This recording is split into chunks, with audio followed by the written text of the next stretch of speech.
यकीन मानिए, अगर हमने संविधान का रास्ता छोड़ दिया तो इन्हीं लोगों के लिए सबसे ज्यादा परेशानी होगी, जो लोग हमें कायर और कमजोर समझते हैं। कोई मंदिर जाके पिट रहा है और वो कहता है कि भाई मेरा तो जीवन मंदिर के अंदर जाएगा, तो क्या हमें उसका समर्थन करना चाहिए? मंदिर उनके बाप का है क्या? नहीं, मंदिर उनके बाप का नहीं, लेकिन मंदिर के अंदर जो गुलामी करने जो हरिजन लोग जा रहे हैं, हमारा विरोध उनका है। अरे भैया, किस संविधान के किस कोने में लिखा हुआ है कि बारात लेके जानी है? किस कोने में लिखा हुआ है कि आपको शोर शराबा करना है? मैं सिर्फ एक सवाल कहना चाहता हूं कि अगर कोई व्यवस्था आपको मना करती है कि मंदिर मत जाओ, तो आपको क्या लालच है मंदिर से? कोई व्यवस्था आपको ये कहती है कि भाई आप जो है यहां से नहीं निकलोगे।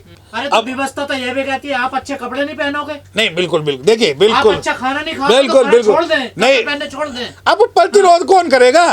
प्रतिरोध कौन करेगा?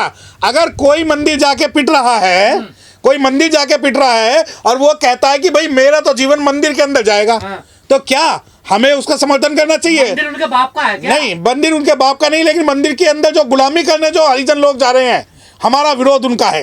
अब दूसरी बात आप मुझे बताइए, मंदिर तो बाबा साहब भी गए थे। नहीं, कल सुनिए, जब काला राम मंदिर की बात होती है, बाबा साहब की बात होती है, वो सिंबॉलिक प्रोटेस्ट था, वो गुलामी करने नहीं गए थे। और मैं भी कहता हूँ, दलित दूल्हा घोड़ी पर क्यों नहीं चढ़ सकता? नहीं, क्यों नहीं जा सकता? बिल्कुल, मैं इसका जवाब दे रहा हूँ। आजाद भारत में, आजाद भारत में मुझे एक बात बताइए ना, वो घोड़ी पे चढ़ेगा, वो बग्गी पे चढ़ेगा, वो कपड़े लाएगा, वो लत्ता लाएगा, 10 साल तक गुलामी करेगा, क्या उसने अपना आर्थिक और अपना सामाजिक दायित्व निभाया?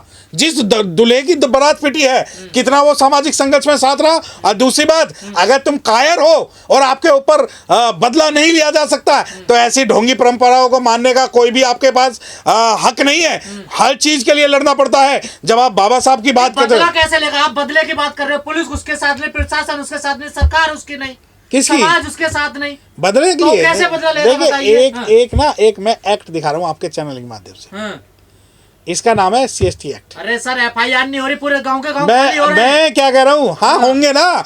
जब आप विश्वास करते हैं कि भाई जो संविधान को माथे पर लेके चलने वाले लोग हैं वो संविधान बचाएंगे, SC/ST एक्ट बचाएंगे, वो क्यों मैदान में नहीं कूद रहे?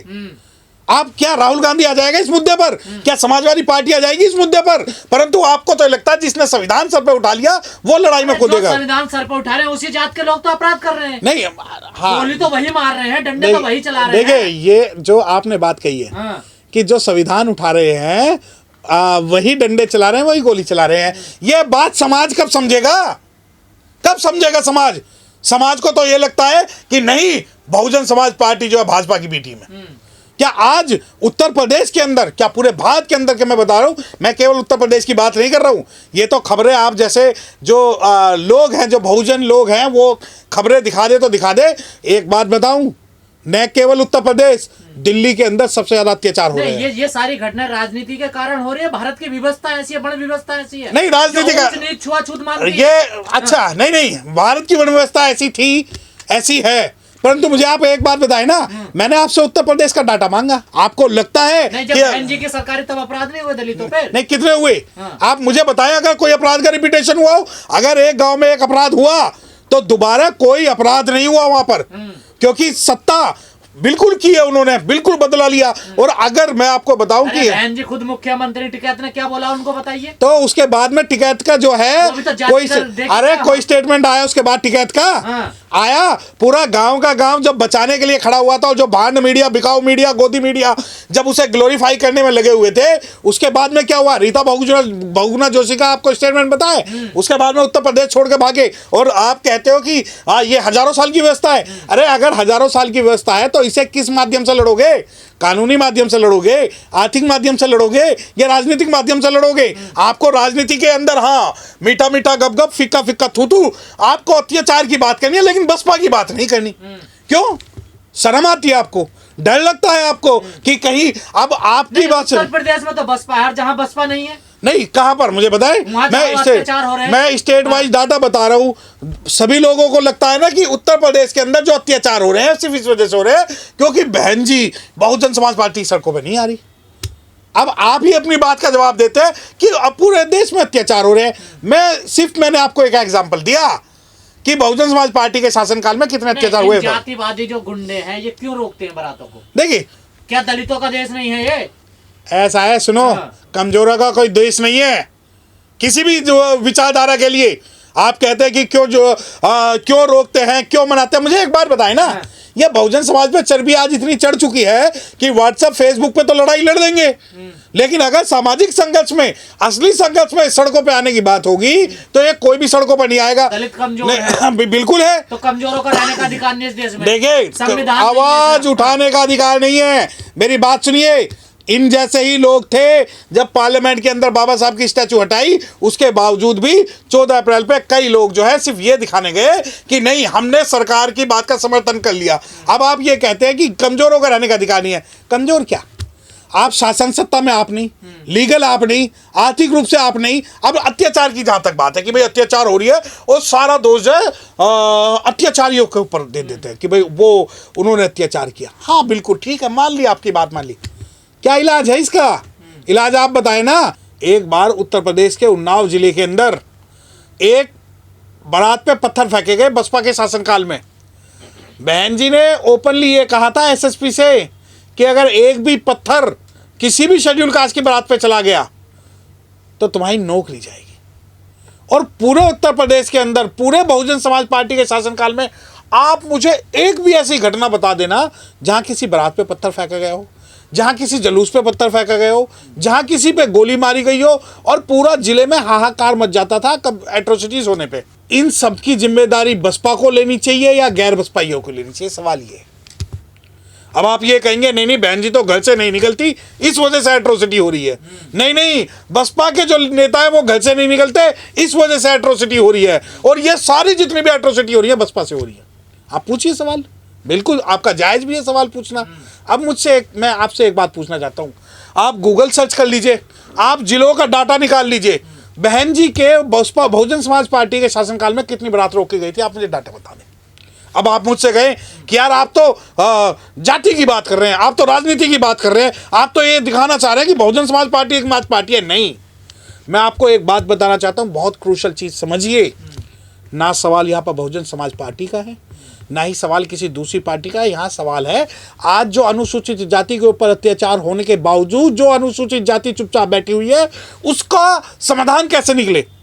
अब आप ये कहते हैं कि नहीं नहीं उसने पत्थर फेंक दिया। मैं एक बात बताऊं आपको, पत्थर कहाँ दलितों को उतार उतार कर पीटा जा रहा है। नहीं, अरे तो सुनिए, जिस जिले की आप बात कर रहे हैं, आगरा की बात कर रहे हैं, आगरे का एक नेता है जिसने राणा सांगा के खिलाफ एक बयान दिया। वो ये भूल गया कि राणा सांगा जो है वो रविदास विचारधारा से संबंधित रखते हैं, उसके बावजूद भी उसने एक स्टेटमेंट दे दिया। ठीक है, वहां पर कॉन्फ्लिक्ट हुआ। अब कॉन्फ्लिक्ट जो है ये समाजवादी पार्टी के नेता और क्षत्रियों के बीच में नहीं हुआ। कॉन्फ्लिक्ट ये हुआ, समाजवादी पार्टी के एक नेता ने अनुसूचित जाति के एक वर्ग की दुश्मनी जो है क्षत्रिय समाज से करा दी। क्या आप इसको जायज मानते हैं? मैं नहीं मानता। अब दूसरी चीज, क्यों घटनाएं बढ़ रही हैं? जब भारत का सुप्रीम कोर्ट खुल्लम खुल्ला यह कहता है कि कमरे में दी हुई गाली जो है SC/ST एक्ट के अंडर में नहीं आती, जब भारत का सुप्रीम कोर्ट ये कहता है कि SC/ST के मुकदमे जो है फर्जी मुकदमे हैं, जब भारत का सुप्रीम कोर्ट ये कहता है कि अनुसूचित जाति की लड़कियों का जो रेप हुआ है वो जाति के कारण नहीं होता, सामान्य एक व्यवस्था के कारण होता है, तो ये जो शक्तियां हैं, इन्हें जो अत्याचार करने की जो पावर है वो मिल रही है कहाँ से? वो मिल रही है सुप्रीम कोर्ट से। अब दूसरा सवाल, अत्याचार।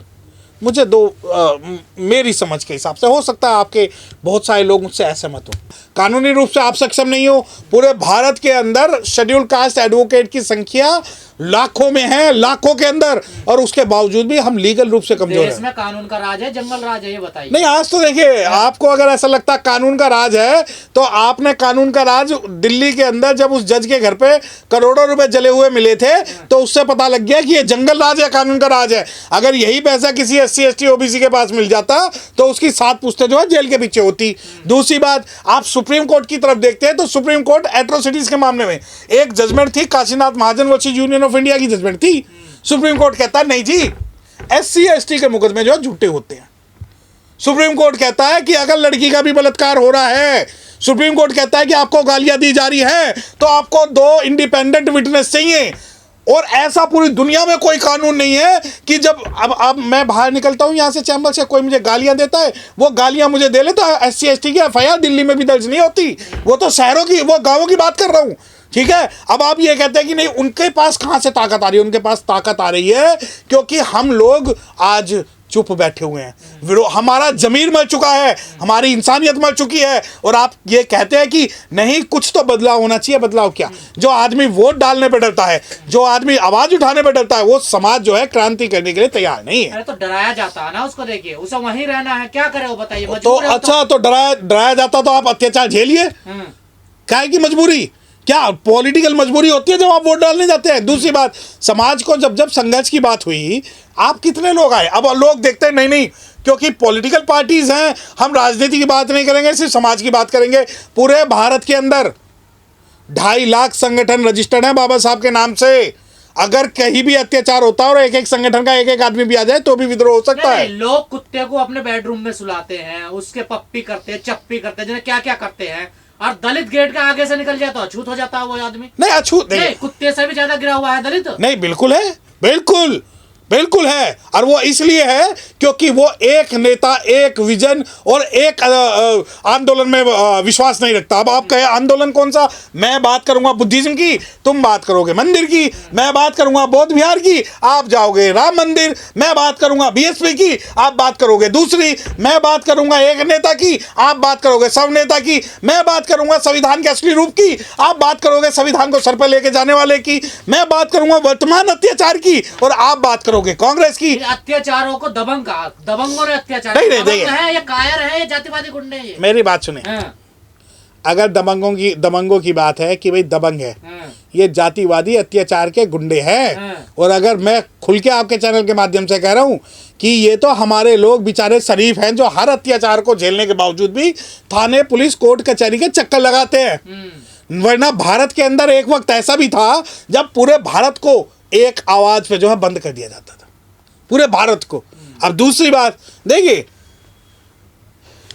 जितने हमारे लोगों पे आप अत्याचार करोगे उतना जो है हम सब्र तो करके बैठे हैं, लेकिन बदला भी जरूर लेंगे। ये तो संविधान हमारे पास है, तो संविधान की ताकत के हिसाब से हम चल रहे हैं।